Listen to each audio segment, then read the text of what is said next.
Blue Venture, nous sommes une organisation internationale qui travaille dans 13 pays dans le monde. Et nous avons commencé à travailler en Afrique de l'Ouest à partir de 2023. Et la Casamance a été l'une de notre première zone d'intervention au Sénégal. Donc, d'où le choix porté sur ce lieu-là pour faire la formation.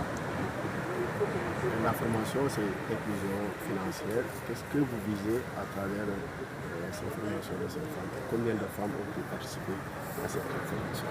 Alors, Blue Venture travaille autour de 4 piliers. Nous avons d'abord la gestion des pêcheries. Ensuite, nous avons la sécurité des droits des communautés, la sécurité alimentaire et aussi l'inclusion financière.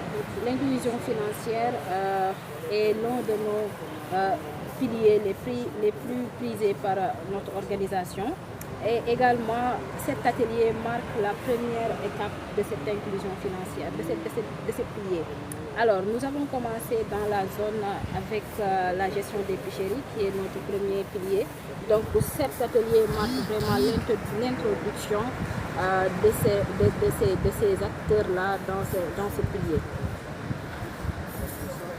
D'où viennent les participants? Alors, les participants viennent des 4 localités, notamment Joal, Kayar, Oussouye et Bignona. Alors, au cours de cette formation, nous avons pu réunir 25 participants. Ces 25 participants-là sont issus de 17 GIE. Et ces GIE proviennent également de 5 partenaires avec qui nous travaillons dans la région. Pourquoi avoir mis l'accent sur les femmes? Alors, ça c'est une bonne question parce que nous savons tous comment la femme est impliquée dans la gestion financière.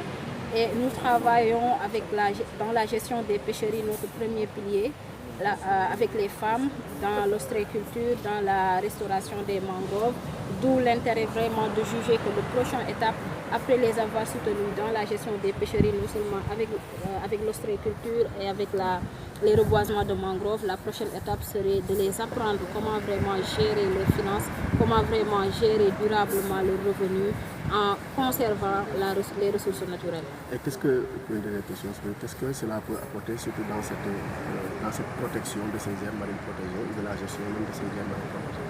Oui, la gestion des aires marines protégées, je pense que quand on parle de gestion des aires marines protégées, l'inclusion financière est au cœur de cela. Parce que tout simplement, on ne peut pas apprendre les communautés à gérer sans pour autant les amener des initiatives pour vraiment développer leurs revenus.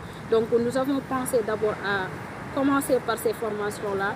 Et au cours de cette formation, nous avons eu à développer 5 modules, notamment les apprendre d'abord à l'auto-évaluation. Ensuite, nous avons développé les modules tels que le leadership et aussi comment gérer et mettre en place des associations communautaires et comment gérer également et mettre en place des caisses communautaires et des caisses de solidarité et comment assurer également le suivi.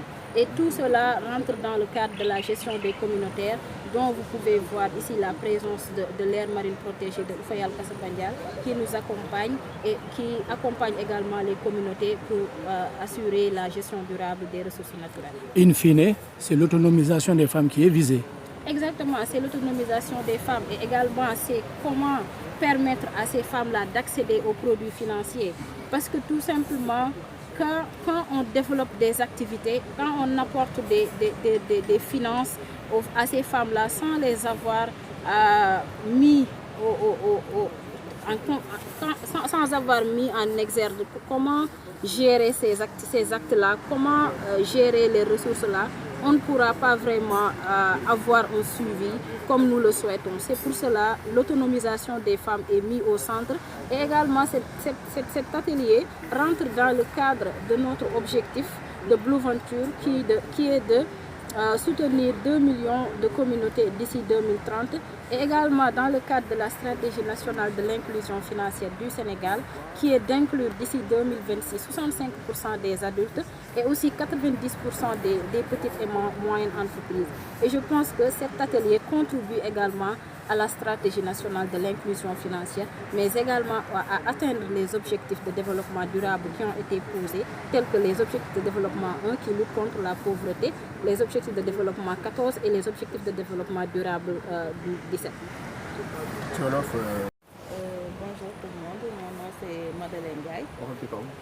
Je m'appelle Madeleine Ndiaye, je suis de Joal Fadiouth, je fais partie de l'association AGIR, Association pour la gestion intégrée des ressources naturelles et de l'environnement. Voilà, déjà, vous avez été capacité pendant 5 jours. Comment appréciez-vous cette formation?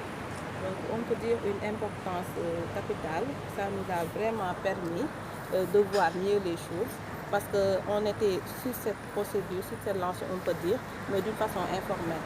Maintenant, cette formation nous a permis, va nous permettre de mieux faire les choses, de poursuivre aussi la procédure parce qu'on a reçu 5 modules de formation du début à la fin et on a fait aussi des exercices pratiques. Donc vraiment ça va nous permettre de bien formaliser les choses.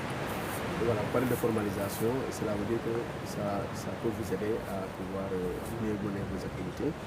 Si on sait aussi que ça entre aussi dans tout ce qui touche l'environnement, c'est le cas que vous faites. Quel appel lancez-vous par rapport aux autorités et surtout pour la formalisation ce qui sera aussi de cette protection de l'écosystème et de l'environnement? Ça va nous permettre de développer nos activités parce que d'abord nous on travaille sur l'environnement, on a des activités d'AGR sur l'environnement on peut dire parce qu'on travaille dans la mangrove, sur l'ostréiculture, sur l'apiculture. Donc l'ostréiculture ça nous permet aujourd'hui de conserver cette mangrove, de faire la restauration mais aussi de la reproduction aussi de ces produits-là. Mais aussi on travaille aussi sur l'apiculture. Tout le monde sait que le rôle que joue l'abeille sur la pollinisation, sur l'environnement. Il y a aussi des femmes transformatrices aussi qui travaillent aussi sur ce domaine-là. Donc tout le travail qu'on fait, on peut dire que ça touche l'environnement. Donc cette formation va nous permettre aujourd'hui, si on le suit très bien, ça va nous permettre d'être autonomes sur l'accès financier. Et aussi ça nous permet aussi aujourd'hui, si on veut accéder sur les banques et tout ça, on aura la procédure de pouvoir prononcer à cela. Merci.